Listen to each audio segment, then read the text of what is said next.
அன்பு நண்பர்கள், பொதுமக்கள், நம்முடைய தமிழக மக்களுக்கு, அதுவும் குறிப்பாக நம்மளுடைய முதலமைச்சர் திரு ஜோசப் விஜய் அவர்களுக்கும் இந்த வீடியோ போடலான்னு இருக்கிறேன். அதாவது ரமேஷ் மணிகண்டன் உயர்நீதிமன்ற வழக்கறிஞர், அது மட்டும் இல்லாமல் தாவேகால அடிப்படை உறுப்பினர். இப்போ நம்மளுடைய வழக்கறிஞர்கள் நியமனம், கவர்மெண்ட் வழக்கறிஞர் நியமனத்தை பற்றி ஒரு 4-5 நாளாக பேசுபொருளாக இருக்குது. அந்த பேசுபொருளில் இன்னைக்கு நம்மளுடைய மாண்புமிகு அமைச்சர் திரு நிர்மல்குமார் அவர்கள் சில விஷயங்களை சொல்லியிருக்காரு. எல்லாமே கரெக்டாக நியமனங்கள் நடக்கிறது அப்படின்னு. எனக்கு தெரிஞ்சு நிர்மல்குமார் சாரும் வழக்கறிஞர் தான் நான் நினைக்கிறேன். என்னுடைய சரிபார்ப்பு சரின்னா அவர் வழக்கறிஞர். அவர் என்ன சொல்றாரு அப்படின்னா, தற்காலிகமாக அப்பாயின்ட் பண்றவங்களை சட்டப்படி தான் அப்பாயின்ட் பண்றோம் 6 மாசத்துக்குன்னு சொல்றாரு. அதுக்கப்புறம் பர்மனன்ட் நியமிக்கிறோம்னு சொல்றாரு வழக்கறிஞர். இப்ப இங்க பிரச்சனை என்னன்னா, நீங்க தற்காலிகமா நியமிக்கிறவங்களையே சட்டப்படி இன்டர்வியூ எடுக்கணும், சட்டப்படி அதுக்கு நோட்டீஸ் கொடுத்து, சட்டப்படி நோட்டிபிகேஷன் கொடுத்து, சட்டப்படி இன்டர்வியூ எடுத்து தான் எடுக்கணும். அதை எப்படி எடுத்தீங்கன்றது தான் இங்க கொஸ்டின். நீங்க பர்மனன்ட்டுக்கு நோட்டிபிகேஷன் கொடுத்து விட்டுருங்க. இப்ப டெம்பரவரியா எடுத்தேன்னு நீங்களே சொல்றீங்க இல்லையா பேட்டியில, அந்த பேட்டியில நீங்க சொல்ற மாதிரி இந்த டெம்பரவரி வழக்கறிஞர்களை எங்கெங்க எடுத்தீங்க? டெம்பரரி வழக்கறிஞர்களை எடுக்கிறீங்கன்னா இவங்க எப்ப ஃபார்ம் உங்களுக்கு அப்ளை பண்ணாங்க, எந்த அடிப்படையில் எடுத்தீங்க? ஏன் என்னுடைய கிளைண்ட் ஞானசுந்தரி மட்டும் இல்ல மற்றவர்களும் எல்லாருக்கும் ஏன் அந்த டெம்பரரி வழக்கறிக்கு ஒரு நோட்டிபிகேஷன் கொடுக்கல? நோட்டிபிகேஷன் கொடுக்காம எப்படி எடுத்தீங்க? இதுதான் கொஸ்டினே. ஏன்னா அவரும் வழக்கறிஞர் தான், அவருக்கு இந்த சட்டம் தெரிஞ்சிருக்கும்னு நினைக்கிறேன். டெம்பரரி எடுக்கிறதுக்கே ஒரு ப்ரொசீஜர் வேணும் சார். அப்படி இல்லாமல் எடுத்தது தவறுன்றது அவரே ஒத்துக்கிறாரா? 6 மாசம் எடுக்கிறேன்னா, டெம்பரரி எடுக்கிறேன்னா டெம்பரரிக்கு ஒரு ப்ரொசீஜர் வேணும். டெம்பரரியா நீங்க சேர்த்தா கூட நோட்டிபிகேஷன் கொடுக்கணும், டெம்பரரிக்கு ஆளை எடுக்கணும், நீங்க அவங்கள இன்டர்வியூ பண்ணணும், அதுக்கப்புறம் தான் வெரிஃபிகேஷன் மற்றதெல்லாம். ஸோ அவருடைய பேட்டியிலேயே இந்த ப்ரொசீஜர் லேக், நான் சட்டத்தை மட்டும் தான் பேசுறேன், ப்ரொசீஜரல் லேக் இருக்குது, ப்ரொசீஜர் பிரகாரம் செய்யலைன்றது ஒன்று. ரெண்டாவது, எந்த தவறுமே நடக்கவில்லை, தவறுகள் நடந்தால் நீங்க புகார் தரலாம்னு சொல்றீங்க. நல்ல அமைச்சர், அற்புதமான அமைச்சர், நாங்க வரவேற்கிறோம் அவருடைய பேச்சை.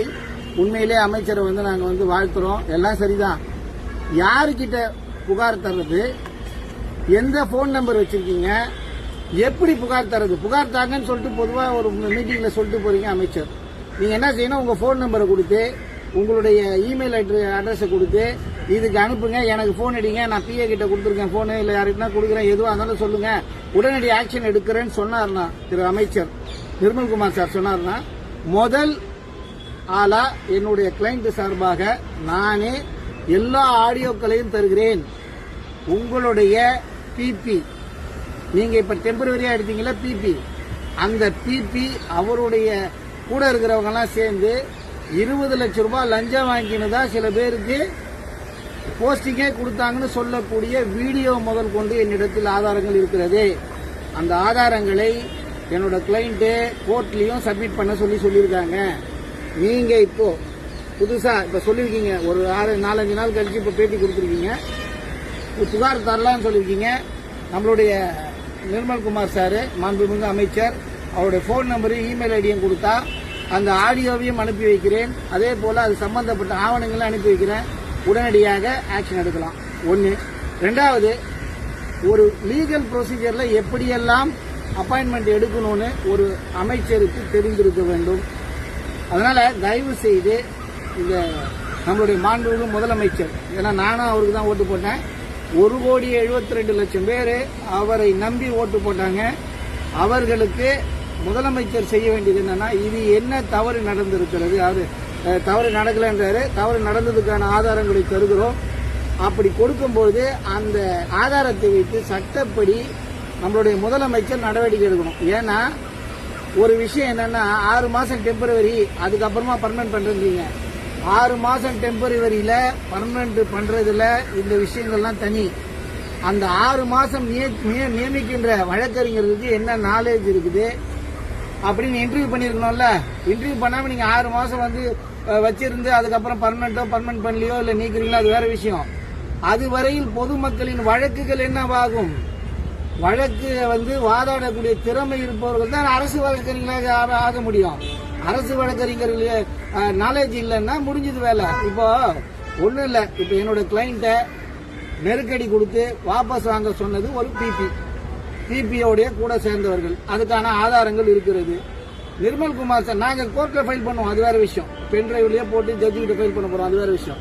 நிர்மல்குமார் சார் அவருடைய ஃபோன் நம்பரும் அவருடைய இது இல்லை, அவர் எனக்கு ஃபோன் பண்ண கூட அவரோட என்ன சொல்றது ஜிமெயிலுக்கு கூட நான் அனுப்புகிறேன், ப்ரெஸ்ஸுக்கும் கொடுக்குறேன், ஆக்ஷன் எடுக்க சொல்லுங்க. அதாவது அடிப்படை விஷயங்கள் தெரியாமல் அமைச்சர் இருக்கக்கூடாது, இதுதான் எங்களுடைய வேண்டுகோள். அடிப்படையாக நீங்க டெம்பரவரி ஆளை கூப்பிட்டா கூட, டெம்பரவரி ஆளை சேர்த்தா கூட அதுக்கு ப்ரொசீஜர் ஆஃப் லால தான் நீங்க எடுக்கணும், அதாவது ஆளை எடுக்கணும். இது வந்து சாதாரண விஷயம் இல்ல, நீதித்துறையோட ஒரு பங்கு. நீதித்துறையுடைய அடுத்த பக்கம் தான் நம்மளுடைய அரசு வழக்கறிஞர்கள். அவர்கள் வாதத்தை சரியாக வைக்கலன்னா குற்றம் செய்தவர்கள் தப்பித்து விடுவார்கள். அப்பாவிகள் சில நேரங்களில் ஜெயிலுக்கு போறது கூட வாழ, ஏன்னா விஷயம் தெரியாது. விஷயம் தெரியாம வந்து நாலேஜ், டெப்த் நாலேஜ் இல்லைன்னா கஷ்டம். இப்போ ஒரு விஷயம் என்னன்னா, இந்த மாதிரி ஒரு கேஸ அப்பியர் போட்டிருக்காங்க நம்மளுடைய என்னோட கிளைண்ட். என்கிட்ட இதை சொல்லி இருந்தா நான் என்ன பண்ணுவேன் அப்படின்னா, இந்த மாதிரி பஞ்சாயத்து விஷயங்களை கூப்பிட்டு அவங்கள கேஸை வாபஸ் வாங்குங்கன்னு சொல்ல மாட்டேன். ஏன்னா நான் கற்றறிந்த வழக்கறிஞர், எனக்கு சட்டத்தை பத்தி நல்லா தெரியும், ஒரு பிபிக்கு என்ன வேலைன்னு தெரியும். ஸோ ஒரு பிபி இத மாதிரி கூப்பிட்டு வழக்கை வாபஸ் வாங்குன்னு சொல்றது தவறா சரியா, நம்ம மாண்புமிகு அமைச்சர் தான் சொல்லணும்.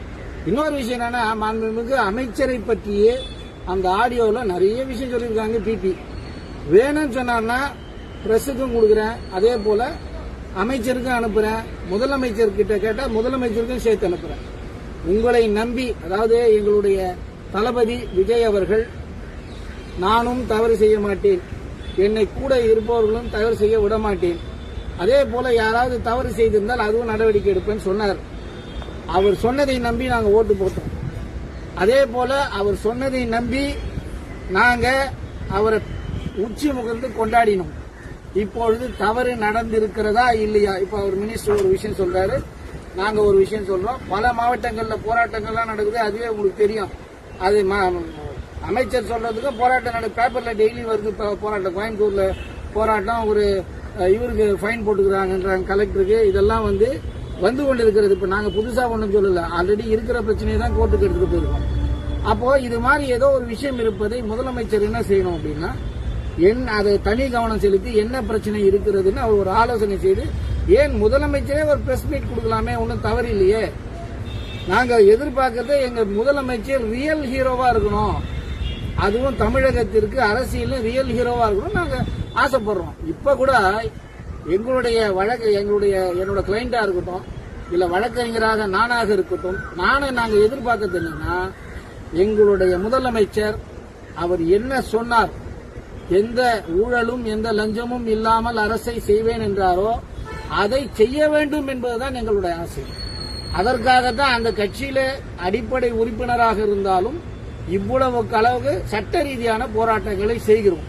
அதனால தயவு செய்து நான் அனுப்புற ஆதாரங்கள், அந்த அனுப்புற ஆதாரங்கள், வேற மாவட்டங்கள் நடக்கிற போராட்டங்கள் என்னென்ன இருக்குதுன்றது எல்லாத்தையும் வந்து முதலமைச்சர் அவர்கள் ஆலோசனை செய்து, அதிகாரிகளுடன் ஆலோசனை செய்து இதற்கு ஒரு தீர்வு காண வேண்டும். அதுதான் எங்களுடைய வேண்டுகோள். அந்த கட்சி சார்பாக பேசல. இது பொதுமக்களுக்கு நீதித்துறைக்கு நீதித்துறை மேல இருக்கின்ற நம்பிக்கையை உயர்த்துவதற்கான வழி. அதற்கு முதலமைச்சர் தயாராவாரா? ஏன்னா முதலமைச்சர் வந்து, அதாவது இந்த பிரச்சனை ஓடிட்டு இருக்கு ஒரு 4-5 நாளா. இன்னைக்குதான் மாண்புமிகு முதலமைச்சர் வந்து ஒரு பேட்டியை கொடுத்து ஒரு விளக்கம் சொல்றாரு. அதுக்காகவே அவருக்கு நன்றி, நாங்க நன்றி சொல்றோம். நான் வந்து ஏதோ ஒரு விளக்கம் தராரு, விளக்கம் தரவே தானே இப்ப நான் பதிவு போட முடியுது, அவருடைய விளக்கத்துக்கு மாற்று பதிவு போட முடியுது.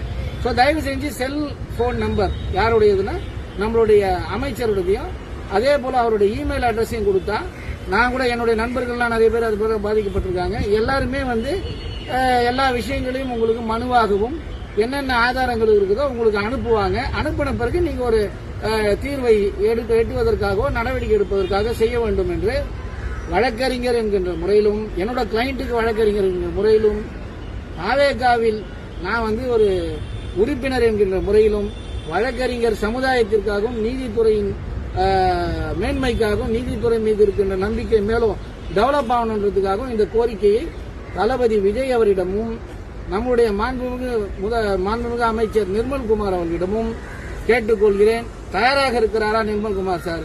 இல்ல ஒரே மேடையில கூட நான் அவர்கிட்ட பேச தயாராக இருக்கிறேன், ஆதாரத்தோடு பேச தயாராக இருக்கிறேன். அவர் ரெடியான்னு மட்டும் கேளுங்க. நான் ஆதாரத்தையும் கொடுக்குறேன், அவர் கூட நின்று நேருக்கு நேர் வாதிடவும் தயாராக இருக்கிறேன். ஏனால் தவறு நடந்திருக்கிறது என்பது எங்கள் சார்பான குற்றச்சாட்டு. இல்லைன்னு அவர் சொல்றார், ஆதாரங்கள் கொடுங்கன்றார். எங்க கொடுக்கறது தான் பிரச்சனை, எங்க கொடுக்கறது தான் பிரச்சனை. யார்கிட்ட கொடுக்கறது, எப்படி கொடுக்கறது, அதுவே வழி இல்லாம இருக்குது. அதனாலதான் நான் சொல்றது என்னன்னா, நீங்க எங்க இருக்கிறீங்கன்னு சொல்லுங்க, எடுத்து கொடுக்க சொல்றேன். இல்ல போன் நம்பர் கொடுங்க, இல்ல இமெயில் ஐடி கொடுங்க, அனுப்பி விடுறோம் எல்லா டீட்டெயிலும். ரிசீவ் பண்ணிட்டு எங்களுக்கு அதுக்கான ஆக்ஷன் எடுங்க. அதுதான் நாங்கள் எதிர்பார்ப்பது. விஜய் சாருக்கும் அதுதான் எதிர்பார்க்கிறோம். செய்வார் நம்புறோம். நன்றி. ஏ. ரமேஷ் மணிகண்டன், உயர்நீதிமன்ற வழக்கறிஞர்.